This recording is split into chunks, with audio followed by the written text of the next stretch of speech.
আমার বিয়ের এই গাছকৌটোর ফটোটা পোস্ট করার পর তোমরা অনেকেই বলেছো, ছি ছি এ আবার কেমন গাছকৌটো, কোনো বড় বউয়ের মুখ নেই, কিছু নেই, শুধুমাত্র কলকায় ভরা। ছি ছি, এমন জঘন্য গাছকৌটো নিয়ে কেউ বিয়ে করে নাকি?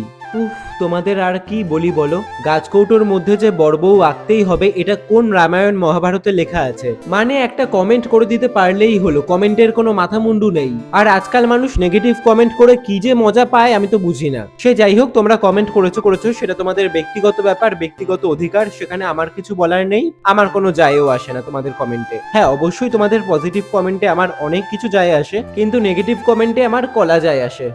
তো যাই হোক, আমার পার্সোনাল চয়েস, গাছকৌটোর মধ্যে বড় বউ আমার ভালো লাগে না, তাই জন্য আমি আমার বিয়ের গাছকৌটোর মধ্যে বড় বউ আঁকিও নি। আমি যেহেতু কলকা কুমার, আমার শুধুমাত্র কলকা ভাল লাগে, তাই জন্য আমি আমার বিয়ের গাছকৌটোতে শুধুমাত্র কলকাই করেছি। আর বিশ্বাস করো, এমন পুরো কলকা করা গাছকৌটো আমার ভীষণ ভালো লাগে আর খুব সফিস্টিকেটেডও লাগে। ও হ্যাঁ, বলে রাখি, আমাদের নেক্সট বেসিক টু অ্যাডভান্স 11 দিনের অফলাইনে কলকার মাস্টার ক্লাস শুরু হচ্ছে 10th ফেব্রুয়ারি থেকে ব্যারাকপুরে। সিট বুকিং কিন্তু শুরু হয়ে গেছে।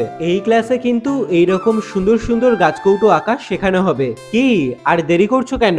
ঝটপট নিজেদের সিটটা বুক করে ফেলো। আচ্ছা, তোমরাই আমাকে কমেন্ট করে জানিও তো, আমার বিয়ের গাছকৌটোটা কি এতটাই জঘন্য লাগছে? তবে যাই বলো আর তাই বলো, আমার কিন্তু আমার বিয়ের গাছকৌটোটা বেশ ভালো লেগেছে। তোমাদের কেমন লেগেছে অবশ্যই জানিও কিন্তু। আর তোমরাও যদি এইরকম সুন্দর সুন্দর গাছকৌটো আমার থেকে অর্ডার করতে চাও, তাহলে স্ক্রিনে দেওয়া নাম্বারে হোয়াটসঅ্যাপ করো। Bye, follow for more.